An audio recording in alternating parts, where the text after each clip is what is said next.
Hey everyone, it is Caslo, and we are back. This morning was a new live letter for Final Fantasy XIV, getting our first look at patch 6.3. And I don't normally do videos on live letters unless something really catches my eye. And this new dungeon has. They announced in the live letter that the new dungeon is Lapis, Manalis, which they gave us two pictures from. First, we've got this very snowy area with a Garlean bridge down here. So we're probably up in Ilzabard. Although I feel like there's different trees that we see in the Garlemald zone. But we then got another picture, this one right here. And looking at everything and looking at the kind of Latin meaning of the dungeon, Lapis Manalis, has two meanings. The first is a charm to make rain, which there's not anything here that's particularly interesting about that.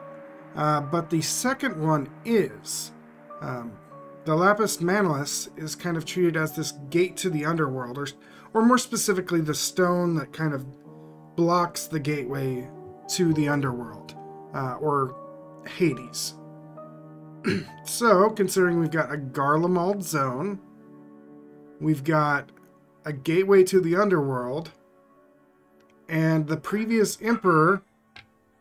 Alright, as I was saying, we've got this Garlemald zone with links to Hades, and a gate to the underworld. And considering that the previous emperor was Emperor Solus, which ended up being Emet-Selch, who ended up being Hades, it just got me firing on all cylinders of why would we be going here. And I have a theory. We don't know if this is going to work out or not, but a lot of people saw Gateway to the Underworld and thought we might be going back to the Ethereal Sea.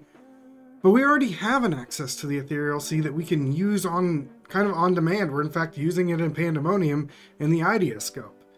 So if we're trying to get back to the Ethereal Sea, that pathway doesn't matter. We don't need this to be a pathway. We already have one. So what else could this mean?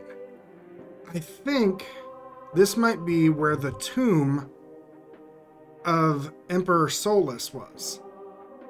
I think that Emet-Selch wanted to store some relics of his time over the centuries, or even since the fall of Amarat, and put them into this cave, and then ended up creating it as the tomb that he would eventually be buried in. And we, needing something for our adventures into the void, find out that Emet-Selch might have had something that could help us out. And so we decide to go delving into his tomb to find it. But that's at least just my working theory on what this dungeon could end up being. It really caught me off guard, not knowing that we were going to be having what appears to be a dungeon on the source instead of a dungeon on the void. But it still got me excited because I am a big Emet-Selch fanboy like pretty much everybody else. But let me know, what are your thoughts on what this new dungeon could end up being? Let me know in the comments below. Otherwise, if you want to see more theory crafting videos like this is a very short one, I understand. Be sure to click that subscribe button. I try and throw them up ever so often, especially after patches. So we should be having something coming out probably at the end of January, early February. But click subscribe, you'll see that as soon as it comes out. Otherwise, there's links in the description below to my Twitch channel and my social media. Give me a follow there. Otherwise, I will see everybody next time. Take care.